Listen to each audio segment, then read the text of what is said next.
আপনাদের সকলকে আমি শুভ নন্দন জানাচ্ছি, অর্থাৎ শুভেচ্ছা দিয়ে শুভ থাকুন, ভালো থাকুন, পুজোটা যেন খুশিতে ভরপুর থাকে।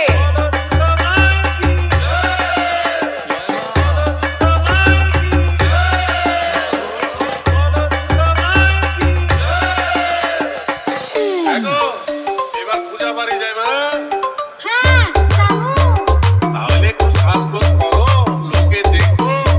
কি দিলা সাজু? এইবার কিছুই তো দিলা না। কেমনে দেবো? এবার পূজা বোনাসও পাইলাম না, তোমারেও কিছু দিতে পারলাম না। Let's go.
Don't